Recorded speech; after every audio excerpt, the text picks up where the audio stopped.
Today's lecture is on the ethics of abortion and a discussion of what's going on at the beginning of life. Life, as all things, must at some point have come into existence. And the same goes for each individual that is alive. Each individual creature, in particular discussing humans here, at some point came into being and their life started, right? Human beings are just a special kind of animal, and all animals are biological creatures. And so the question arises, how and when did each of our human lives start? At what point did it start? What did it take for human life to start? Now, when it comes to thinking about the beginning of human life, we have a pretty clear-cut case of how the biological beginnings of human life, start. Right? There's intercourse, and then there's gestation, and then pregnancy goes through to term, and then there's birth. Human baby, begins as just a sperm and an egg that form a zygote, and then implant, and then a fetus begins to grow and develop until birth, where a bouncing baby comes out. None of this is disputed by anyone, as far as I know. Maybe there are some crazy flat earther types that think that humans are delivered by storks, or just in like, who knows? But for the most part, this isn't in dispute. Nobody thinks that human fetuses are not somehow biologically human animals, right? I mean, they are. They have human DNA, and that's what it is as far as we know, to be human. This, however, does not have much to do with what it is to be a person. A person is someone that we count as among the individuals that, matter in society. A person, often, in the sort of normal everyday case, is someone that has a rational capacity to make decisions and act in certain ways, and is the kind of individual that we must treat in a particularly, person-like way. Persons matter, and so we should treat them well. Whether or not fetuses are persons is not as clear as whether or not fetuses are biologically humans. Think simply about this example. An acorn, if planted and nurtured, will eventually become an oak tree. However, no one thinks that acorns, when they fall to the ground, already are oak trees. In the same way, that ultimately nobody thinks that a sperm and an egg separated are already somehow a baby, right? These things, it's just not how it works, right? You have a whole bunch of things have to happen before this takes on the right form. The question then arises, though. There's a bunch of disagreement about where and when exactly we ought to start considering individuals that as persons, and how we ought to treat them in certain ways. And then the further question arises whether or not potential persons matter, individual things that will become persons at a certain point, even if they are not yet persons, and whether or not we should treat those kinds of things with, certain amount of moral respect. Abortion as a subject is rather tricky, and part of the reason that it's tricky is, on the one side, because it's an emotionally difficult thing to discuss. And this is often due to people's strong feelings about the issues. So at least to sort of start off, I want to help you to try and set aside those strong feelings, strong commitments that you might have one way or the other as regards the morality of abortion. Because at least initially, on the face of it, the issue is simply theoretically tricky. Whether or not we have any invested moral value in thinking about the subject matter at all. And the theoretically tricky bits have a lot to do with the metaphysics of persons. Let's begin then here with a rather basic argument that abortion is immoral. The argument goes like this. Premise 1, a fetus is a person. Premise 2, it's wrong to kill a person. Premise 3, aborting a fetus is to kill it.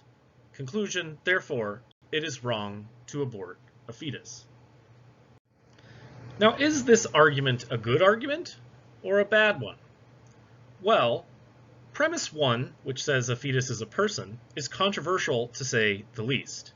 We'll return to that momentarily. Premise 2, however, is, on the face of it, rather problematic. Now, you might suppose that it's true that all persons have an inalienable right to life. But is it really always impermissible or wrong to violate this right? If so, then that rules out the permissibility of killing in cases of capital punishment, self-defense, war, etc. Because if it's always wrong to kill a person, then even killing a person in self-defense is going to be wrong. In a sense, this just doesn't seem that plausible. No one really has a right to not be killed. People just have something along the lines of a right to not being killed unjustly. In the same sense, right, nobody thinks, like we generally think that people have rights to freedom, to freely move about in the world unhindered by other individuals. However, we don't think that somehow we're violating the rights of prisoners by impinging on their freedom, because they've violated some other kind of social norm, and we think that, it's right to lock them up and impinge on their freedom. It's not the issue here that they have a right to freedom. What they have is a right to not being unjustly imprisoned, right? If a person was being imprisoned or locked up in some way and they hadn't done something wrong, then we would think that that was unjust. But there are certain situations in which it is the right thing to do or the just thing to do to imprison someone, to restrict their freedoms. Now, someone that still likes this type of basic argument might try to fix the argument by replacing the second premise that says it's wrong to kill a person with this sort of new premise, suggesting that it's wrong to kill a person in normal circumstances, where normal circumstances includes cases where, no one has threatened or attempted to harm or kill anyone else. In this case, the argument looks stronger because it doesn't rely on the implausible idea that it's always wrong to kill a person, only the more plausible idea that it's always wrong to kill a person that that isn't threatening your life or something similar. However, this argument doesn't necessarily rule out the permissibility of abortion, because there are cases where it might be that the pregnancy threatens the life of the mother. Now, there are two general opinions that can persist in this kind of scenario. One simply is that abortion is actually permissible in those cases. So in that case, the argument, this argument would go through. It could be correct, and cases in which the mother's life is at risk would not fall under normal circumstances. However, there's a more extreme case in which the thought is that this argument, or that the mother's life being threatened does still count as normal circumstances. And in this case, that abortion would still be wrong, because persons can really only lose their right to life if they intentionally threaten or attempt to harm or kill someone. And so the question here ends up being whether or not cases of this sort fall into or out of normal circumstances. Now, what about premise 1? In this argument, supposing that it still goes through in some cases, maybe even supposing that it holds given a case where the mother's life is at risk, we might still reject the argument by rejecting a different premise. Suppose premise 1, a fetus is a person. Should we really believe this premise? Are there good reasons for believing this premise? And are there good reasons against? Here's one kind of argument that often gets trotted out at this point. It's called a slippery slope argument. This kind of argument tends to work like this. Here we see the idea that abortion is wrong because clearly a newborn baby is a person or ought to be treated with the respect that a person deserves. And it seems that there's no morally relevant difference between a newborn that has, just been born recently outside the womb and a not yet born, fetus that is just inside the womb but about to be born. If there's no morally relevant difference between the two of them, because the only difference really there is that one is still inside of a woman's womb and the other is outside of a woman's womb, then anything that can morally be done to the one can morally be done to the other, or any action that is morally impermissible to do to the one, like killing the individual, should be morally impermissible to do to the other. Now, given the truth of that, it seems like you have a further slippery slope that you can go down. If there's no morally relevant difference between a baby that's recently been born and one that's just about to be born, then maybe you can go back a further day. There's no morally relevant difference between a fetus that is about to be born and a fetus that is 1 day away from being born. And then further, there's no morally relevant difference between a fetus that is 1 day from being born and 1 week from being born. And on and on and on this argument goes until you reach the 1-day-old zygote that is newly implanted into the woman's womb.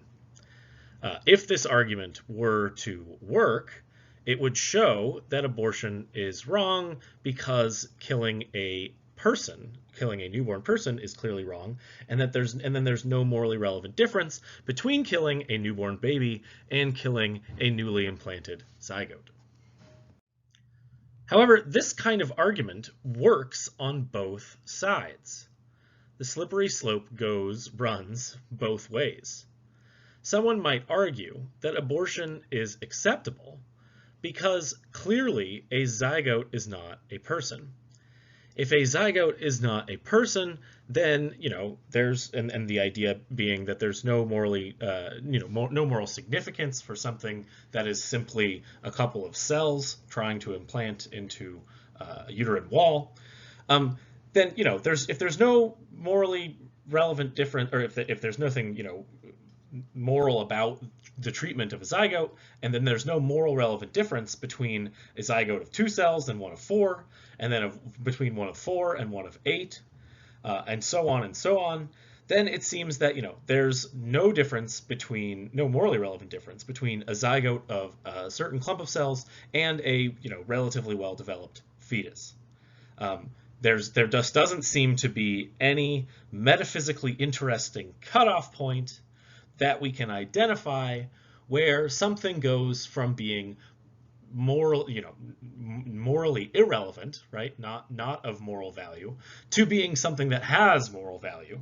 It's not as if somehow just the addition of more cells takes something over the limit.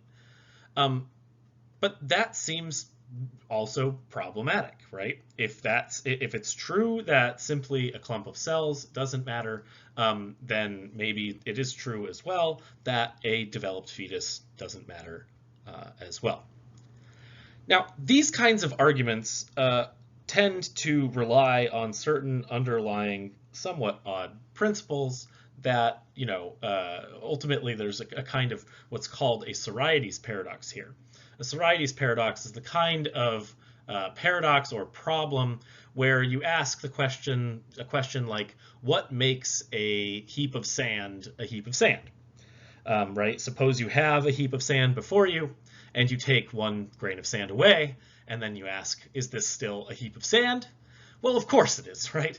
And so then you keep doing that over and over and over again, taking one piece of sand away at every point, and you still seem to have a heap of sand. But if the argument were to keep going, eventually the heap of sand would disappear, you'd be left with one piece of sand, and clearly you wouldn't have a heap anymore. But it seems like there shouldn't be any serious difference here. Now, because of this kind of argument and because of the issues with this sort of slippery slope way of reasoning, Judith Jarvis Thomson, who wrote the article that you should have read for today, decides to completely skip this part of the argument in order to show that it isn't necessarily the core of the argument for or against abortion and abortion rights.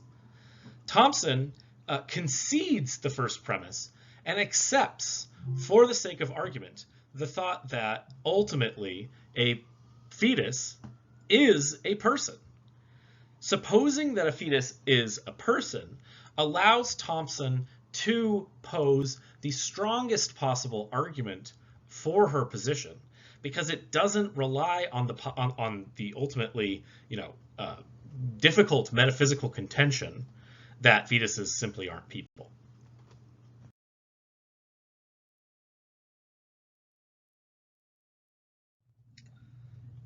Now, Thomson takes this argument against abortion seriously and accepts premise 1 for the sake of argument, at least. She doesn't actually think that the premise is true, but because so many people on the other side that think that abortion is impermissible do think that a fetus is a person, she wants to show that even granting that premise, it can still be argued that abortion is permissible in some cases. What she wishes to take issue with is premise 2. She does this by posing the world-famous violinist case. In this case, you are kidnapped by the Society for Music Lovers and plugged into the world-famous violinist against your will, against his will as well.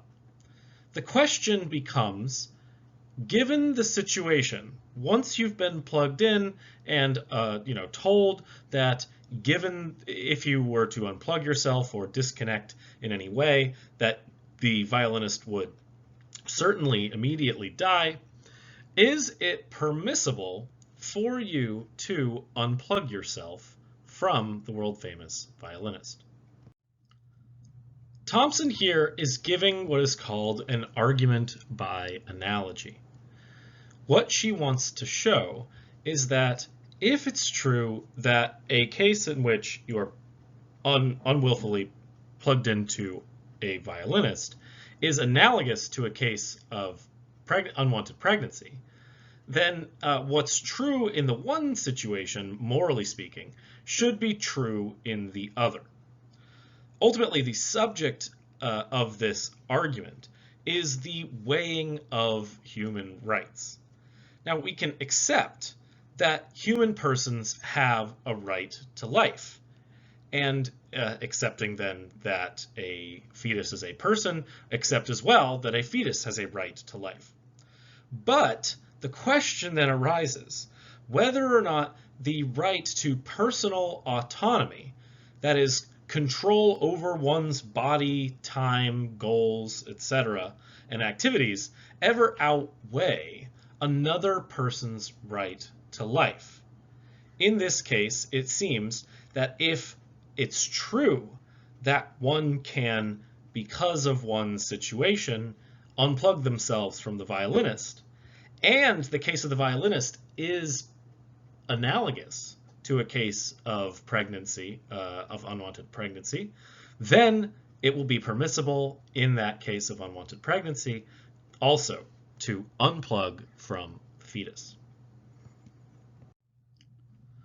Thompson thinks that in the violinist case, because you do not consent to being plugged into the violinist, it makes the case analogous to a case of pregnancy that has come about because of a rape. Thompson thinks ultimately that it is going to be permissible for you to disconnect yourself from the violinist. It's not something that you wanted to have happen, and it's a bummer that the violinist will die. In fact, it would be extremely good of you to stay plugged into the violinist and thereby save his life. It would be very nice of you. In fact, it would be quite commendable of you. However, morality, she thinks, does not require that you stay plugged into the violinist. And that's what Thompson wants to say. She distinguishes between what we might call supererogatory action that goes above and beyond what morality requires, and what morality requires at the base. If the analogy holds here, then in the case of a pregnancy due to rape, it is permissible. That is, morality doesn't require that one not get an abortion. But it might be a supererogatory action, going above and beyond to thereby carry the fetus to term in order to grant it life. The argument as it stands might still be saved for anyone that is still trying to defend the impermissibility of abortion. However, in order to do so along these lines, there are only two different unpleasant caveats, unpleasant ways that one might save the argument. First, one might suggest that ultimately all persons have a right to life as long as they did not come into existence due to rape. And that would allow, in such a case, for a person or a fetus that is the product of a rape to not have its rights violated in the case of an abortion. However, that seems rather problematic, as there clearly are a number of people that exist today that ultimately probably were were the product of a rape.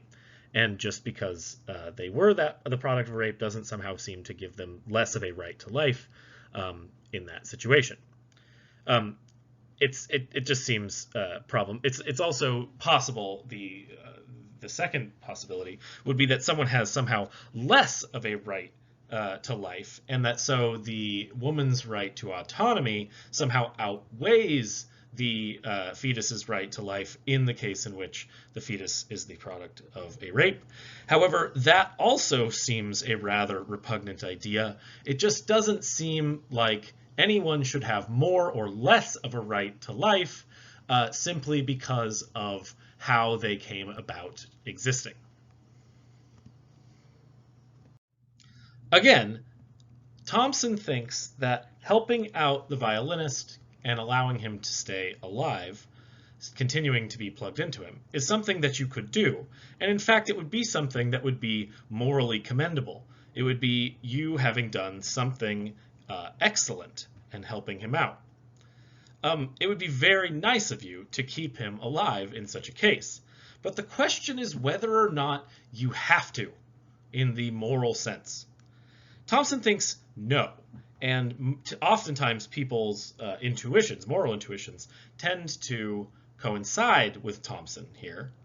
And Thompson argues that ultimately this kind of situation, staying plugged into the violinist, would be a supererogatory action, going above and beyond what morality truly requires of you.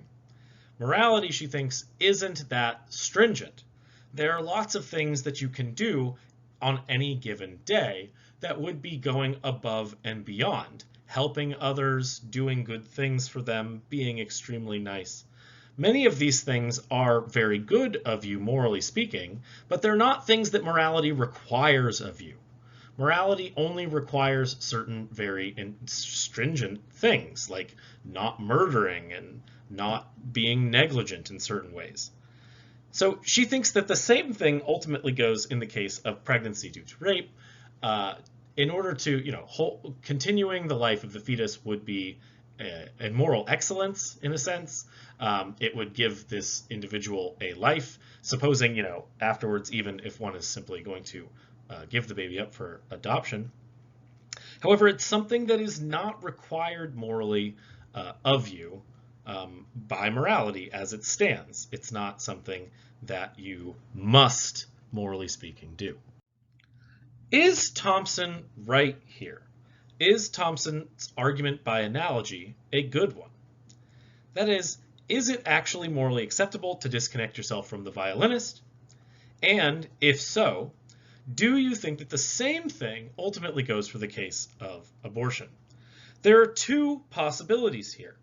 If you think in the end that ultimately, no, it isn't acceptable to have an abortion, even in a case of rape, then you might ultimately reject that it's permissible to unplug oneself from the violinist themselves.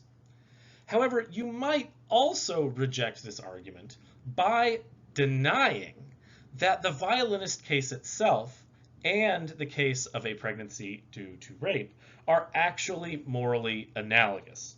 You might say something like, ultimately, the violinist case is a case in which it's permissible to unplug for other reasons than in a case of pregnancy due to rape, where it is not permissible for someone to have an abortion.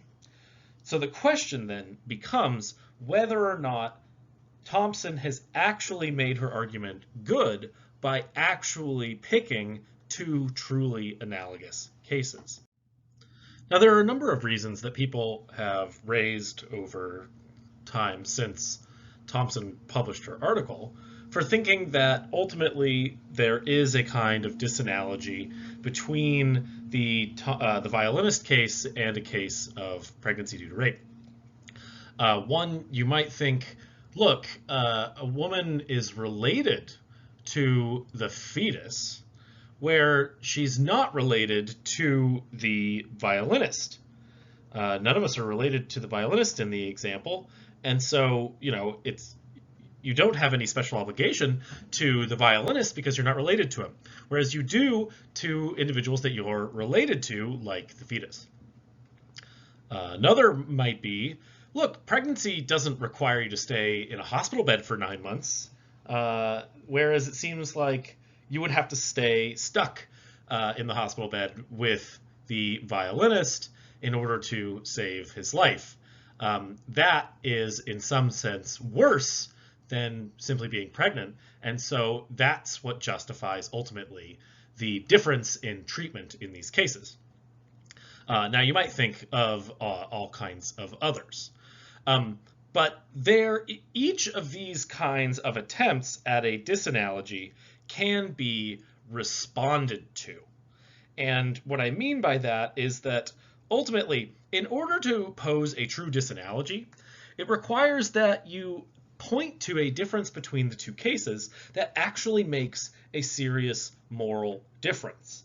That is, you have to find a real reason why it's true that it's all right to unplug in the one case and not in the other. So supposing, we take the disanalogy that the two individuals are not really, or not, that the two individuals, the violinist is not related to the person that's plugged into them. Well, suppose we change the analogy, we change the violinist case a little bit. Suppose that the world famous violinist is a long lost brother to the person being plugged into them. Someone that, they never met. They were separated at birth. Or before that. In this kind of case, we would have a reason. It would in another way be analogous because if the person's never met the violinist, similar to the woman never having met the fetus, and yet the individuals are related to one another. In this case, if your intuitions still tell you, even if you are related to the violinist, that it is permissible for you to unplug from the violinist in this case, then it would seem that it should still also be permissible to have an abortion in a case of this sort. Similarly, we might simply change the example when it comes to thinking about staying in a hospital bed.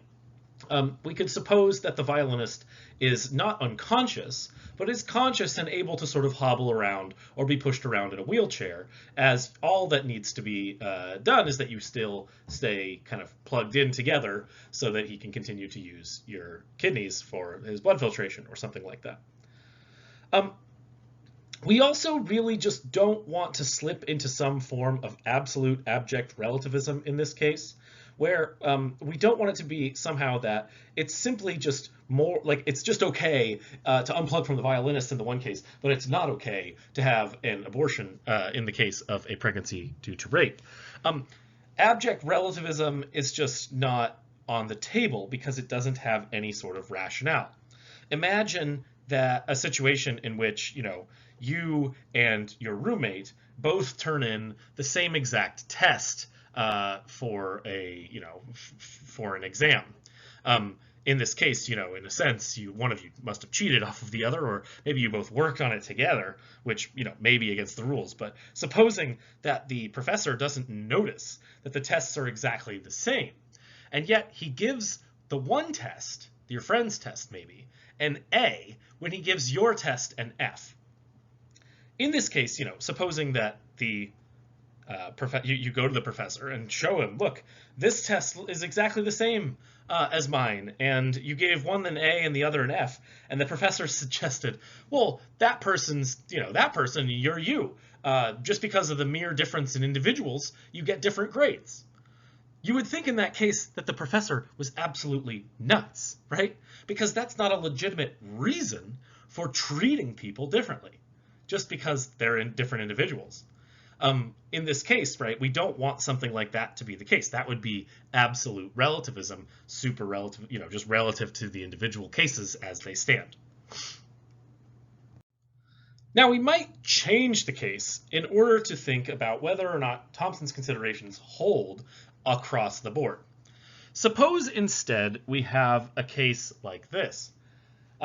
Imagine you are listening to a radio show, and on the radio show, they are going to give away tickets to Disneyland. Free tickets to Disneyland. They're going to give away 100 tickets to Disneyland. You are a lucky caller, and you get one of these tickets. And so you go to Disneyland.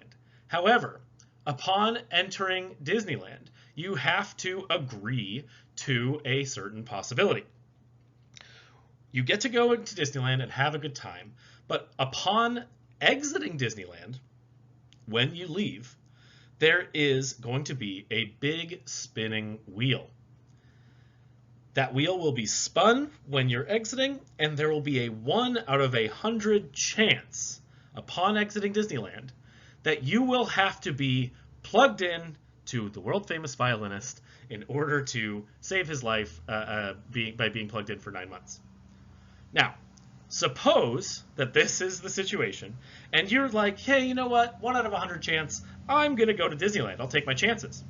And so you go to Disneyland, and then upon leaving Disneyland, you actually do become plugged in to the world-famous violinist, right? You lose on the big spinning wheel. You actually have to get plugged into the world-famous violinist in this case. Now, question, in this case, knowing what you knew going in and going to Disneyland, that you run the risk of getting plugged into the violinist, in this case, is it now permissible for you to unplug yourself from the violinist? This kind of case is supposed to be at least attempting to be analogous to a case of pregnancy where someone used contraception, they knew going into it that contraception might fail, and yet still, went through with it. And then at the end, accidentally, or, knowing the risks, became pregnant. And the question of whether or not it is permissible in this case for them to have an abortion.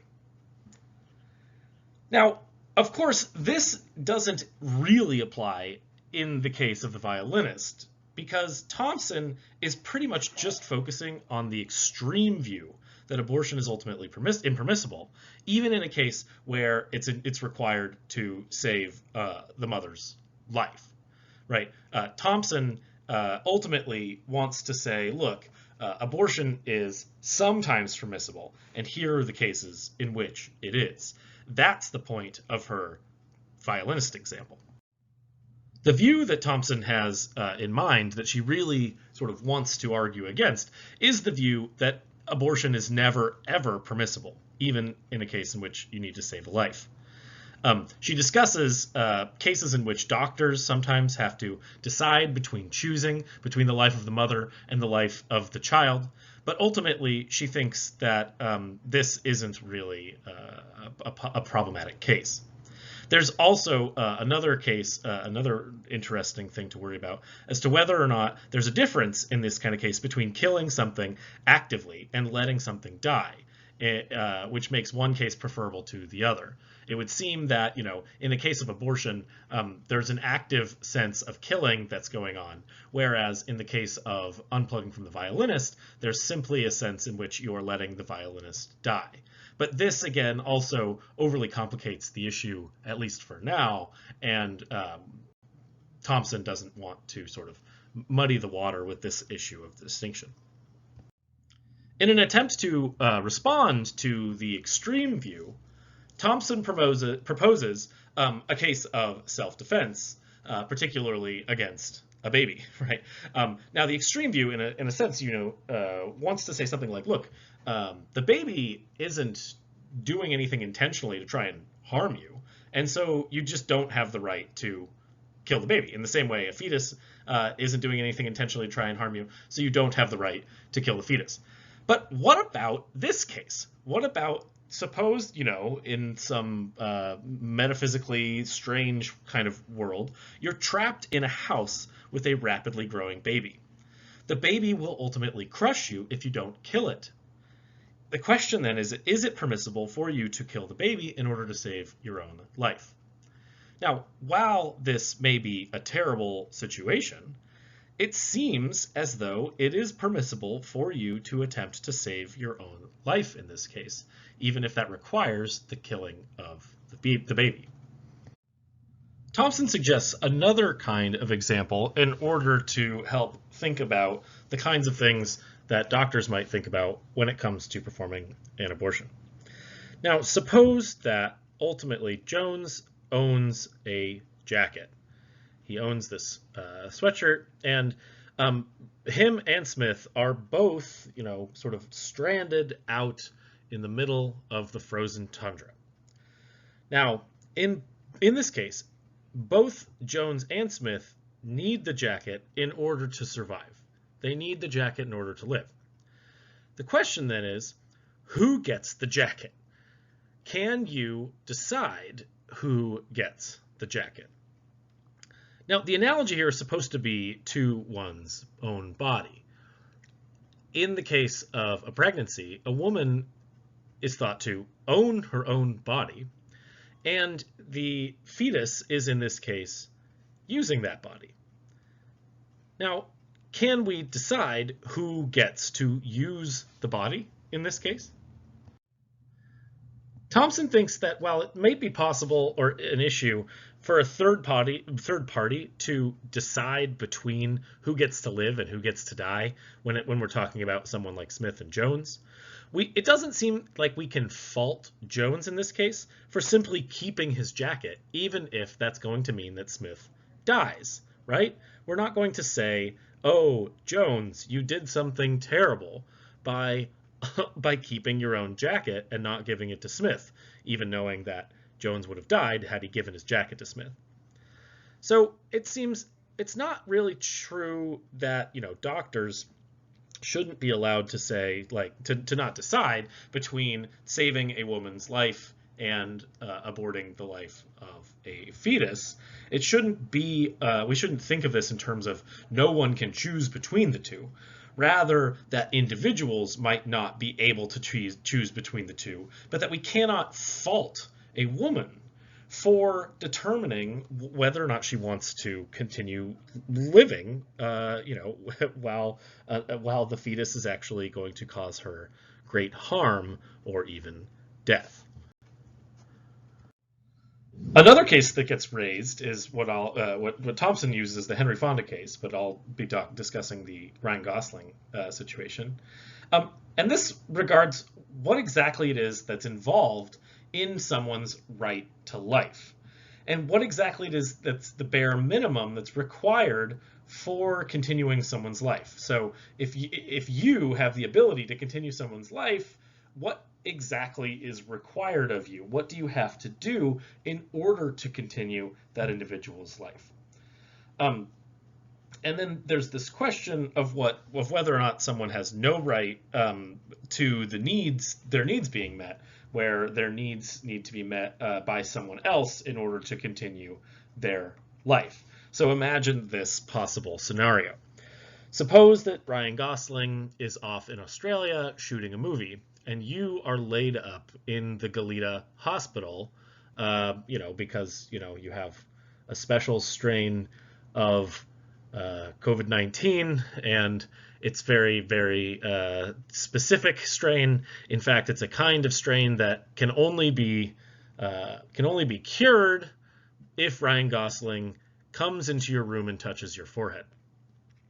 Now, in this case, supposing this absurd situation is actually happening, if Ryan Gosling is the only person that can save you, does Ryan Gosling have some kind of obligation to you because of your right to life to fly, drop his movie making in Australia and fly across the world to Goleta in order to touch your forehead?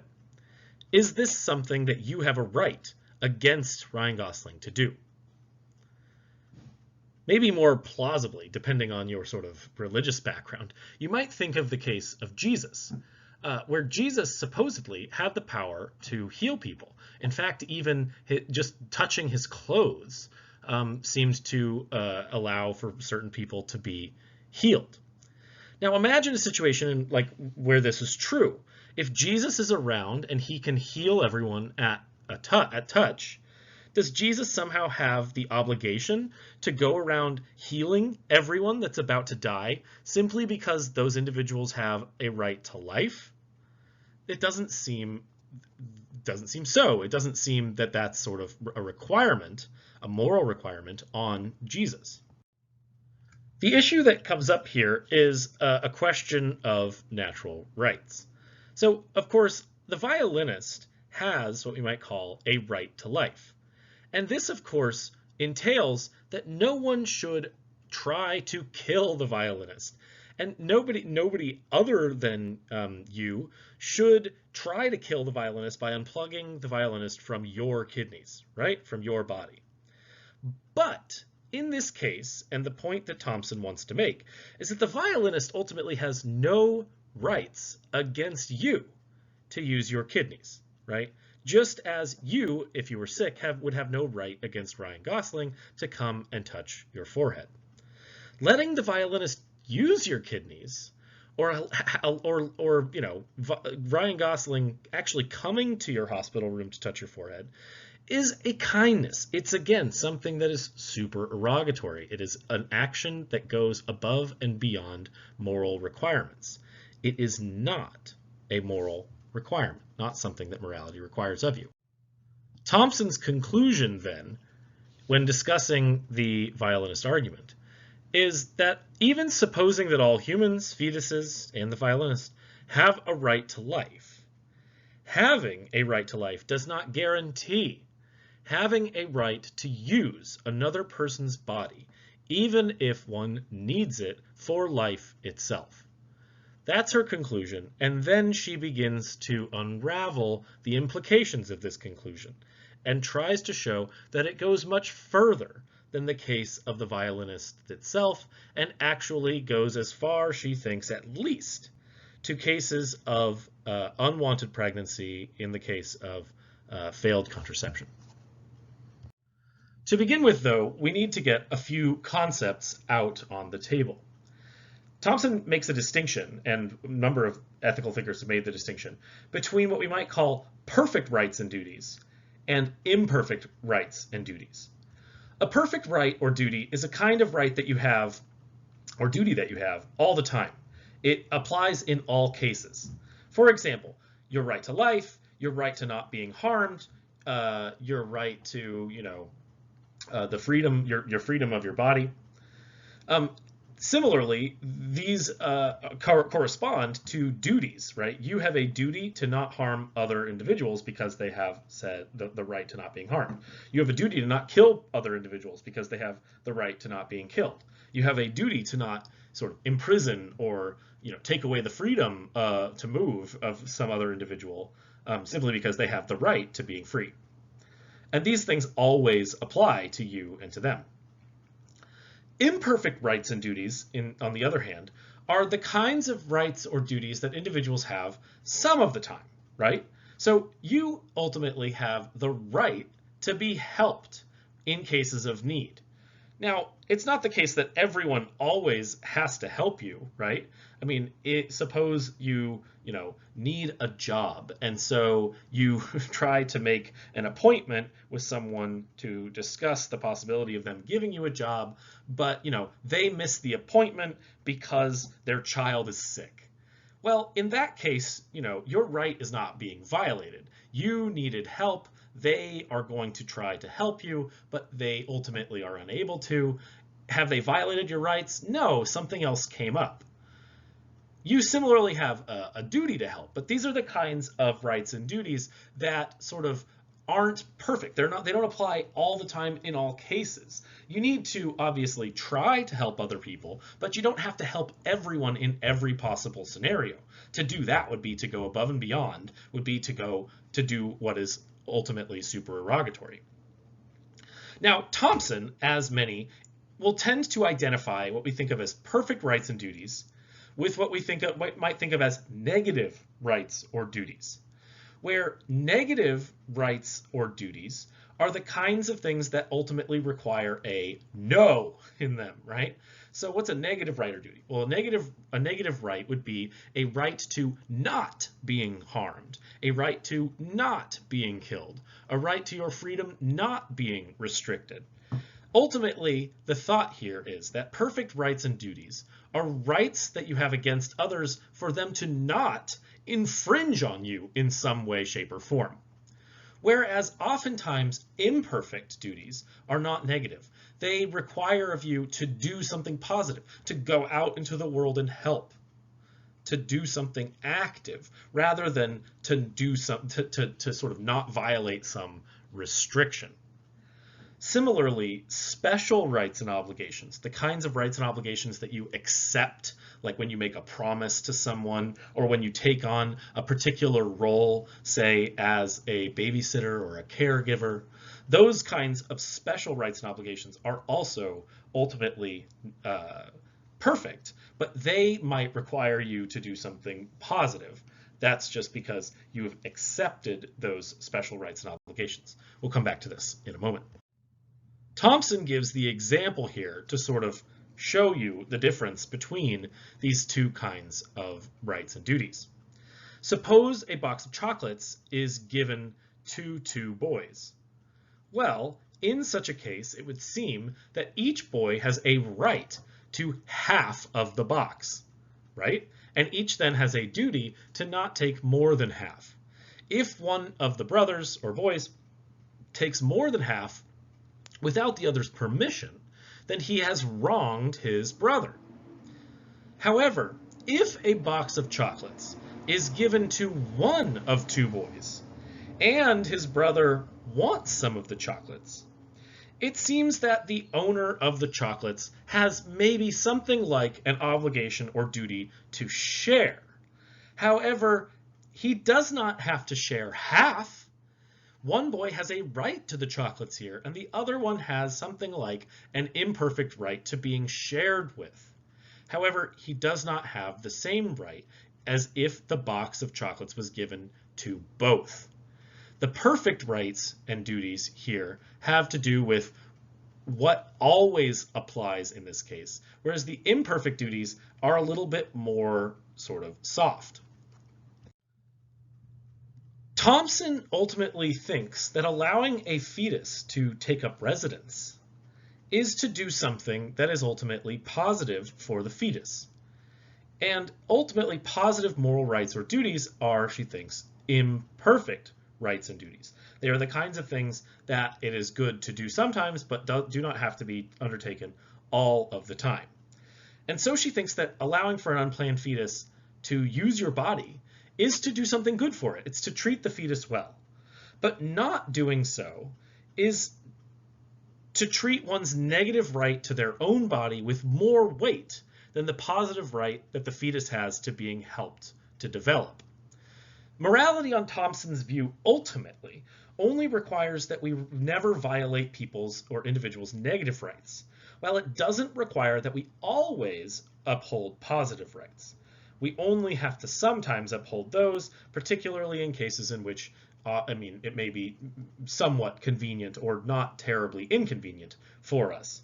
Whereas no matter the convenience at all, we should never violate someone's perfect rights, their negative rights. This then brings us to Thompson's second analogy, the analogy of the people seeds. People seeds in this case, the world is different, and the way that people come into existence is by people seed pods taking root in your upholstery. Now, the case as it stands is, this, you have a house, and it's the middle of summer, it's a little bit stuffy. Because you have a house, it's your right, in a sense, to open up your windows and enjoy the summer afternoon without it being stuffy. However, that it's a possibility that these seed pods will float into your house, and they will take root in your upholstery, and they will grow into persons. Now, knowing this, you don't want to have to deal with these seed pods, so you take every precaution that you could possibly take, short of ripping up your carpet and removing all the furniture from your house. Basically, what you do is you go out and you buy the finest mesh screens money can buy, and you put them on your windows, covering them completely so that these seed pods will not float through. However, unbeknownst to you, there is a slight defect in one of the screens that you've put up, and a seed pod gets through and happens to get into your upholstery, and it begins to take up residence. Now, question, does the seed pod, the people seed, have a right to stay? Does it have a right to stay in your house against your will? Does its right to life outweigh your right to your own house in this case? That is, can you uproot the seed pod, assuming its death, while also assuming that that seed pod is a person?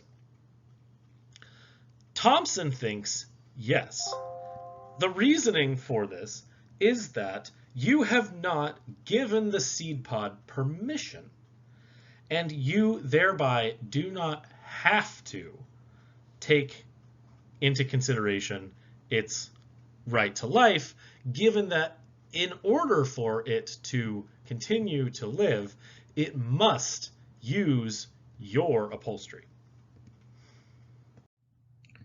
Now, are there disanalogies to the people seeds case? Surely. This case is rather complex, as goes an argument by analogy. The argument here is supposed to be analogous to a case of pregnancy where one has failed contraception. Thompson thinks that given that it's permissible to uproot the people seed, it is also permissible to have an abortion in a case of an unwanted pregnancy where contraception has failed. There is a, I think, good point that Thompson makes here, that where an analogy does seem sort of to hold. She gives the case in which a person in a rather, poor neighborhood opens their windows. That does not, by any means, give a thief or robber the welcome invitation to actually come in through those windows, right? It's not as if somehow by merely opening the windows you are allowing a thief to come in or condoning that the thief is going to be coming in. However, that doesn't seem necessarily to apply in this kind of case, right? In that kind of case, the thief is obviously attempting to come do some harm. Let's go back instead, I think, to the Disneyland case that I raised earlier, as I find it a little bit more compelling, or at least more plausible as an analogy. The question, though, in the Disneyland case, as well as in the People Seeds case, really, is that, what about in this situation in which you know full well all the risks involved? You know that it's a possibility upon leaving Disneyland that you're going to get plugged into the violinist. Does that knowledge ever actually obligate you to staying plugged into the violinist?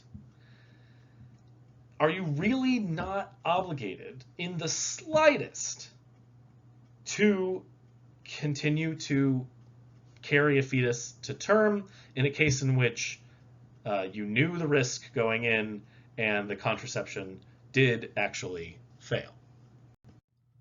Thompson says no here, and she gives the case of Kitty Genovese as an example to sort of show why she thinks this.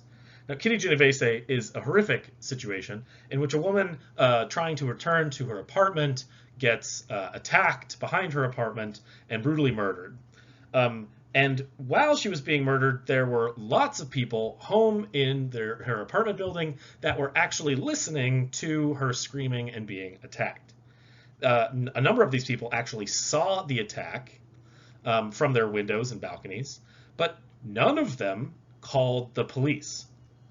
Now, the question here is this: were those people morally in the wrong for not calling the police or for not getting involved in some way to try and save Kitty Genovese's life? Thompson ultimately thinks that there's a difference here between actively getting involved in certain ways and certain passive activities that a person might take.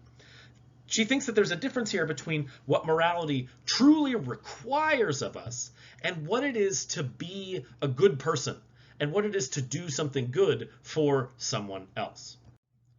We might distinguish what we can call good Samaritans from minimally decent Samaritans. A good Samaritan is a person that will go out of their way in order to help someone that is in need. So a good Samaritan, in the case of Kitty Genovese, might actually have gotten involved to try and stop the murder.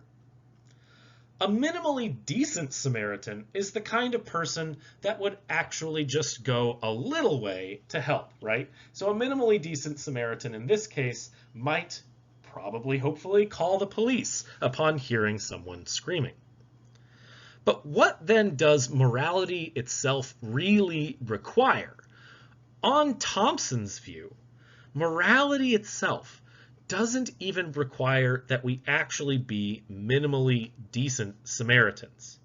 On Thompson's view, morality is at base just a requirement where we should not violate individual other people's perfect rights and follow our perfect duties.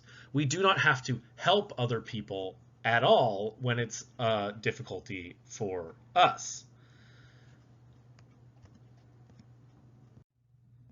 However, in this case, on Thompson's view, it allows for the possibility of what we might think of as moral monsters. And there's just got to be some kind of distinction here between what Thompson thinks of as morality and what we normally think of as morality. The reason here being that, it seems normal for us to think that, no, look, you do have to get involved some minimal way in order to be a good person at all. And you can't be a moral person if you're not at least a good person, right? You have to be sort of good in order to be moral. You can't just be like neutral. You can't be neutral and never do anything good to help anybody and still be moral. So ultimately, you might disagree with Thompson here and think, no, look, we do sometimes need to be doing something in order to help those in need, in order to be moral. But this ultimately, I think Thompson recognizes, and we might, recognize it ourselves by simply changing some of the analogies. So imagine changing the time frame. Imagine you get plugged into the violinist, and when you wake up, there's a doctor there, and he tells you, oh, you've been plugged in to this violinist against your will, but we didn't want to unplug you because it would kill the violinist. However, lucky you, you only have to stay plugged into the violinist for another 5 hours, and at the end of those 5 hours, the violinist will be fine. He'll continue to live. Well, in that case, on Thompson's view, you would still be permitted to unplug yourself from the violinist, because the violinist hasn't done, doesn't have a right to use your body in order to continue his life. However, it would seem if you only had to wait 5 hours to save someone's life, and it's not really going to harm you in any way more than you've already been harmed by the Society for Music Lovers, then what's so bad about staying plugged in? It seems like you should stay plugged in. It seems if someone in that case didn't want to stay plugged in and decided against it, we might think of them as doing something morally problematic. They should have stayed plugged in that case. Suppose then, similarly, that if a pregnancy were something that only lasted 5 hours or maybe 1 day, then even in a case of pregnancy due to rape, assuming, of course, that the person can then give up the baby for adoption at no cost to themselves, the person, it would seem, might be in the moral wrong if they don't allow this individual child to come into existence, this individual person to then continue to live.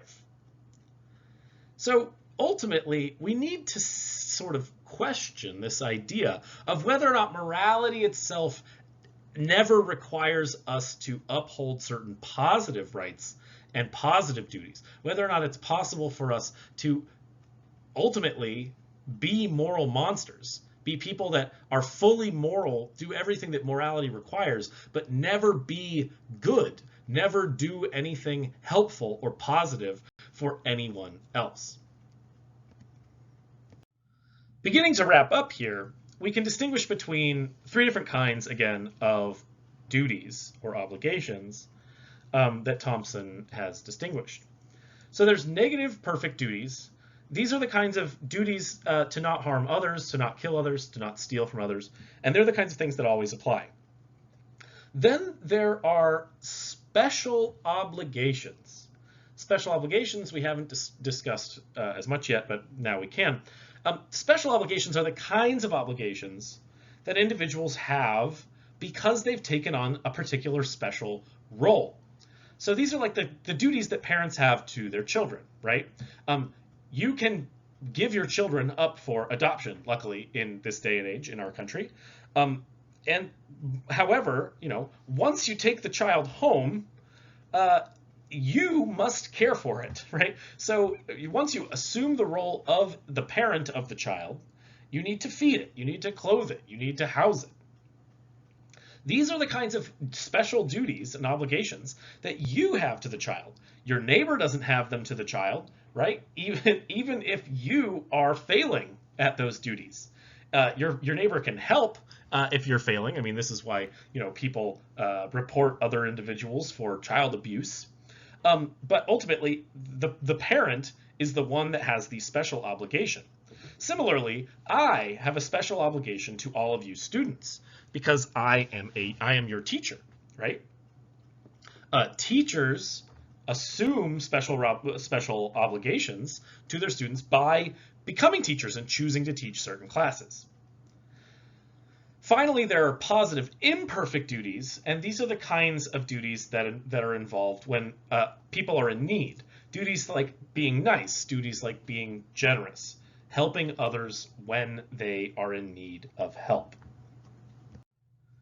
Thompson's sort of final view, then, is to argue that abortions are permissible in some cases. In particular, abortions are permissible when a woman's life is on the line, because in that case, there's simply a trade-off between two rights to life, and a woman may choose to continue her own life. In cases of pregnancy due to rape, abortion is also permissible. Thompson thinks there's no special obligation that has been assumed by the individual that has become pregnant. There's no positive duty that must be fulfilled that has been created. Similarly, there's no positive duty to continue to be plugged into the violinist. If you decided to continue to be plugged into the violinist, that would be a different situation. That would have been to have created a special obligation. But there is no special obligation when you have simply been, against your will, plugged into the violinist. Thompson also thinks that abortion is permissible in cases of accidental pregnancy where contraception fails. And the reason that she gives for this is she thinks that, again, no special obligation has been assumed by a woman. That is, no positive duty has been taken on. Positive duties in this case are ones that ultimately require us to act in certain cases sometimes, but do not require us to go above and beyond, sacrificing our own self-control, autonomy, etc. So because there's no what you might think of as a natural positive duty that comes into existence simply on the basis of the fetus popping into existence, and if the person does not thereby also take on a special obligation to allow the fetus to continue to take up residence, Thompson thinks then that there is no moral problem with terminating the fetus. It is not a moral requirement to continue the fetus's life. It might be something supererogatory, and it probably is. It's something that's very good morally to do. It's good for the fetus. It's good to continue that life. However, it is not a moral violation in this case. In the end, Thompson thinks that ultimately we need to be something like minimally decent individuals. Of course, morality only requires certain things of us on her view. However, we should also try to be at least sort of good Samaritans sometimes. She thinks that we need to fulfill all of our perfect negative duties, to refrain from harming individuals or murdering, stealing, impinging on people's freedom. And we need to fulfill all of our special obligations. When you take on a particular obligation, you need to actually fulfill that obligation in order to count as a moral individual. You should also then fulfill your positive imperfect duties when you don't have to make huge sacrifices on your part in order to do so. But going beyond this makes you more and more of a good Samaritan, acting more and more in a supererogatory way that is helpful to others. And so finally, just to trot out more of Thompson's view, morality and being good are different in a certain way. Morality requires that you not do bad things to individuals, but it doesn't require that you always do good things. Being a minimally decent Samaritan, a minimally good person, means that you don't do bad things and you do some good things. And then being a good person involves doing lots of good things and never doing bad things. The question then becomes, at this point, whether or not morality really is as Thompson thinks. Because if morality is as Thompson thinks, it seems maybe her arguments about the morality of abortion go through. However, if morality works differently, and we should actually be required to do more good things more often, then maybe her arguments that certain kinds of situations in which allowing a fetus to take up residence are merely, is not a moral issue. Um, well, then we can argue about that. In the end, I'm personally convinced that Thompson has shown that morality, that abortion is morally permissible in a number of cases. It is still unclear, I think, that morality is fully permissible in cases where a person, in cases where people go into a situation in which they fully know what's going to happen if contraception fails, or if a person simply doesn't use contraception. However, those are still, I think, open questions and can still be ultimately decided, maybe, on an attempt to determine whether or not a fetus is a person to begin with. If a fetus simply isn't a person, then the argument that abortion is impermissible or immoral seems to go out the window to begin with. And I am at least initially of the persuasion that a fetus in the first few weeks of gestation is just a clump of cells and not yet a person, still an acorn and not an oak tree. To that end, though, I will leave it up to you to make up your own mind. And also just want to sort of give a final parting word. The morality of the situation might come apart from the legality of the situation in cases like this. There are certain things that we generally think of as being, moral and immoral, but that we don't want to legislate for or against. And this may be one of those cases where it turns out that even if abortion is in some cases minimally immoral, that doesn't mean that it should be made illegal.